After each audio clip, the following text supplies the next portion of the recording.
أعوذ بالله من الشيطان الرجيم بسم الله الرحمن الرحيم يكاد البرق يخطف أبصارهم كلما أضاء لهم مشوا فيه وإذا أظلم عليهم قاموا ولو شاء الله لذهب بسمعهم وأبصارهم إن الله على كل شيء قدير.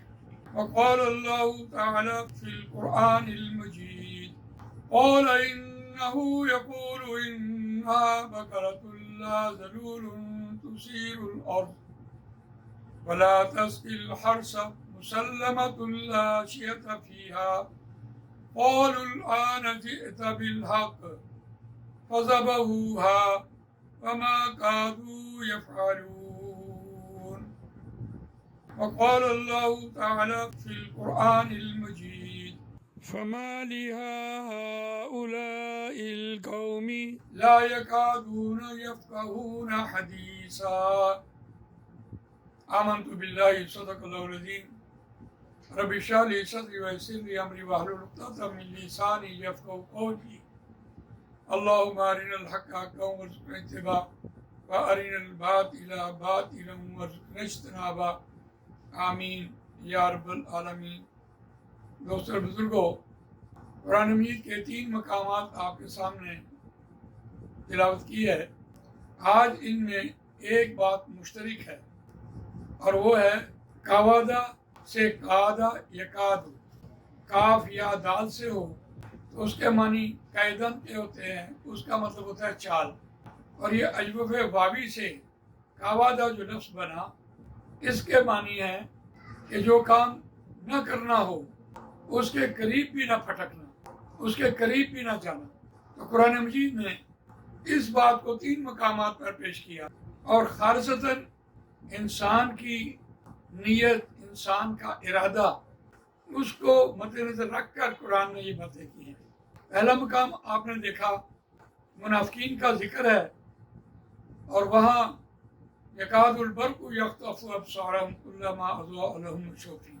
قریب ہے کہ بجلی ان کی بینائی اچک رہ جاتی، بس وہ اندھیرا ہوتا ہے تو کھڑے ہو جاتے ہیں اور ذرا ایمانی کا کیفیت زیادہ ہوتی ہے تو عمل کرنا شروع کر دیتے ہیں. تو اس کیفیت کو بھی اللہ تعالیٰ نے اس انداز سے پیش کیا کہ قریب تھا کہ وہ بجلی بینائی لے جاتی، لیکن اللہ نے اس پر بھی لحاظ کیا. اب منافقین کا ذکر ہے. اور دوسرے مقام پر بنی اسرائیل کو جب گائے کے ذبح کرنے کے لیے کہا تو انہوں نے اپنے اوپر پابندیاں لگائی اور اس پر قرآن مجید نے آخر میں یہ بات کہہ دی وما کادوا یفعلون. وہ اس گائے کو ذبح کرنے کے قریب بھی جانے والے نہیں تھے، یعنی گویا کام کرنے کا ارادہ نہ ہو. وہاں قرآن مجید کادا یکاد اور اس کا جو ما حاصل چوٹی ہے اس منافقین کے حوالے سے وہ سورہ نساء میں بیان ہے، آیت نمبر 78. بس کیا ہو گیا ان کو، اس قوم کو کیا ہو گیا؟ ہماری ہؤلاء القوم، اس قوم کو کیا ہو گیا ہے؟ لا یکادون، نہیں قریب پھٹکتے، یفقہون حدیثا، بات کو سمجھنے کے قریبی. یعنی ایسا قرآن مجید نے اظہار کیا ہے کہ امت کو اس بات کی سمجھ آ جانی چاہیے کہ ایک ہوتا ہے وعدہ اور ایک ہوتا ہے ارادہ. کام نہ کرنے کی غرض سے کوئی خواہش کا اظہار کرنا جس میں کوئی وقت کا تعین نہ ہو، تاریخ کا تعین نہ ہو اور خواہش کا اظہار ہو، تو اس کو قرآن مجید یہ کادا یکاد سے تھا. اس کے برعکس آپ وعدہ دیکھیے، قرآن مجید نے وعدے کے حوالے سے اور نبی اکرم صلی اللہ علیہ وسلم نے اپنے عمل سے ایک مشرک سے وعدہ کر لیا وعدہ اور کھڑے رہے 3 دن. اور وعدے کے حوالے سے آیت نمبر 177 والموفون بعہدہم اذا عاہدوا، نیکیوں کے کل تصور میں پورا کرنے والے اپنے وعدوں کے جب وہ وعدہ کرتے. آپ کے علم میں ہے کہ وعدہ جب انسان کرتا ہے تو اللہ کے ذمہ ہوتا ہے اور وعدہ کر کے اس کو پورا نبھانا، اس کو پورا کرنا انسان کی جان اور مشقت. لیکن قرآن مجید نے کیا کہا؟ ان العہد کان مسئولا، جو آپ وعدہ کرو گے ان کے بارے میں پوچھا جائے گا. اور حقیقت میں پوری انسانیت الستو بربکم قالوا بلی، اللہ سے وعدہ کر کے آئی ہے. اللہ نے کہا کیا میں تمہارا رب نہیں ہوں؟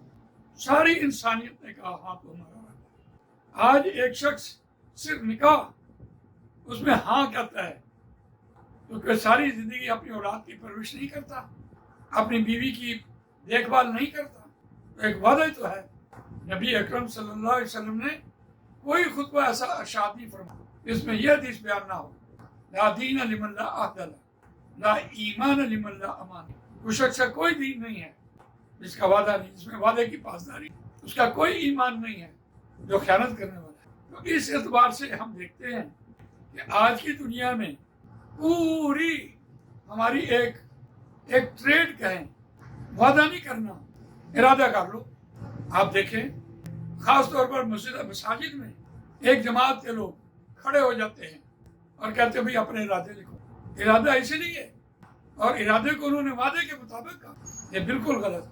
قرآن مجید ارادے کے لیے کہا تھا یہ کہا رس بولتا کہ ایسا کام جس کی کرنے کی نیت نہ ہو اور خواہش کا اظہار کرے، اس کے لیے قرآن یہ بولتا. وعدہ کرتا ہے انسان تو اس میں پابندی ہو جاتی ہے، اس پر اللہ کے ذمہ ہو جاتا ہے، اس پر اجر بھی ملتا ہے اور مشقت بھی اٹھانی. اس لیے ہم وعدہ کرنے سے حالانکہ پوری انسانیت ایک وعدے میں چکے.